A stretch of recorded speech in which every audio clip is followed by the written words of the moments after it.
Minister for Lands to take the floor now. My apologies for that group of 9.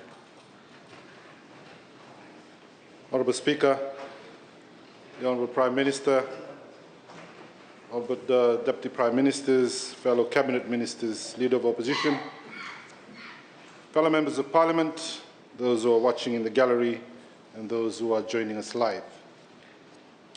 I rise this morning, Honourable Speaker, to speak on the statement of the government's buyback scheme of 1989 to date.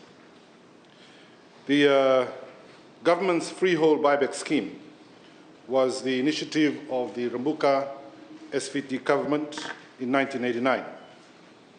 And it was premised on buying back ancestral land that were alienated as freehold land through assisting Itoke landowners who had little or no land available for agriculture, registered under their names in the Register of Native Lands to meet the growing members of the Matangali or the LOU. The first freehold buyback land was approved by Cabinet on the 3rd of October of 1989, and they included these parcels of freehold land. Unia Island in Vonombalavu, Tubumada, Nasuva Welangi in Tavioni, Matakunea Navatu in Dakanrobe, Korondongo Matangali Nanduru, Dongotuki in Maduata, and Mua Estate, Rusa Wenikeli, Nasilsele in Tavioni. Mr. Speaker, sir, on the 20th of April of 1993, Cabinet further approved a $2 million in the budget to assist in additional freehold buyback initiatives to further formalize the purchase of 24 freehold parcels of land to assist the landless resource owners secure alienable, cultivatable land interest-free. Mr. Speaker, sir, out of the 24 freehold buyback land, 15 are in the Northern Division, 8 in the Central Division, and 1 in the Western Division. The Ministry, through its Land Use Division, is responsible for the administration and monitoring of this buyback scheme. Mr. Speaker, sir, under the scheme, the government purchases freehold land for sale in the market on behalf of the Itoke landowners. The acquisition process was based at the time and continues to be based on a fair and market price determined by government-registered values. This will be made possible through interest-free loans as stipulated in the terms and conditions of the sales and purchase agreement.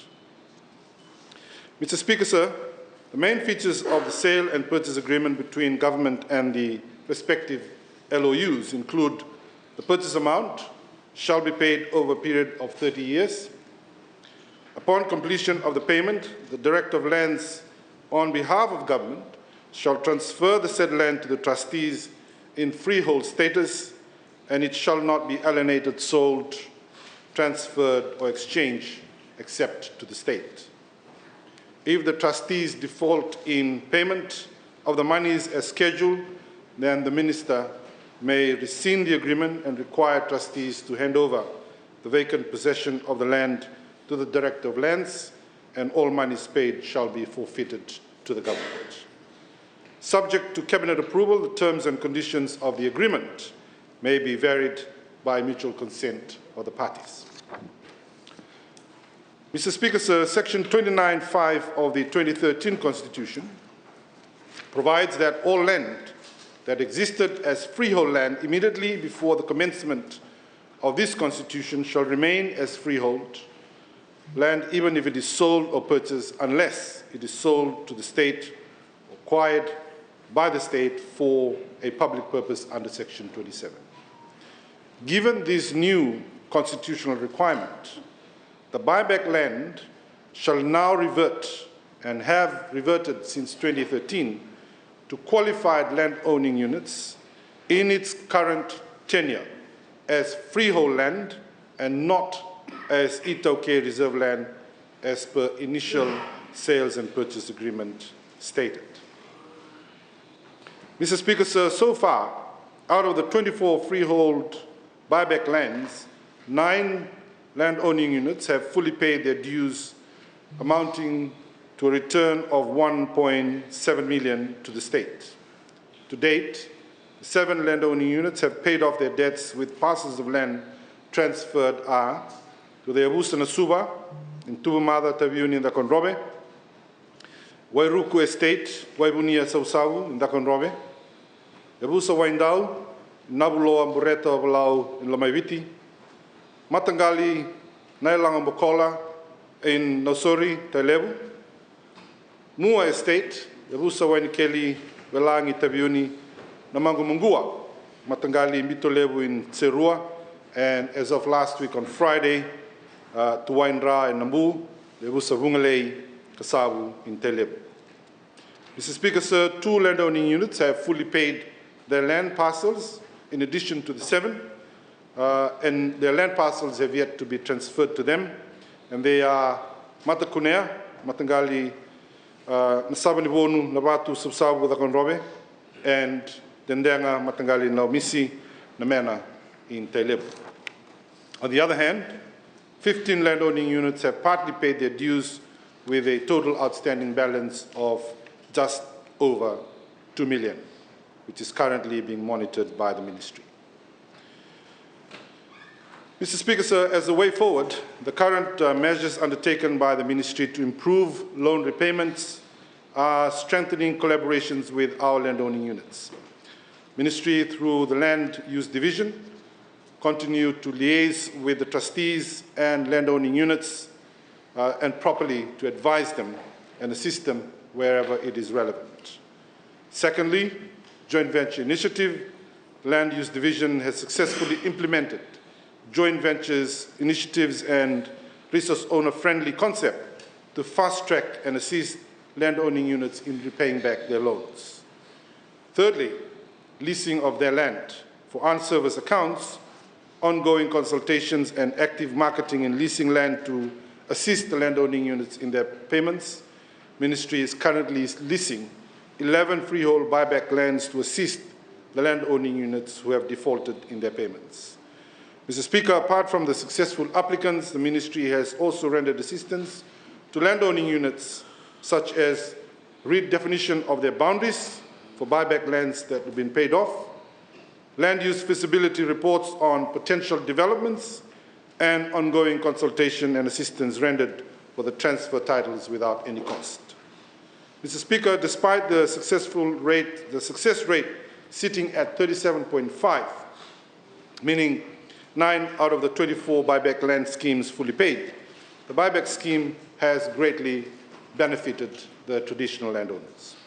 It has brought a sense of belonging, pride, ownership, security, and of course empowerment to them.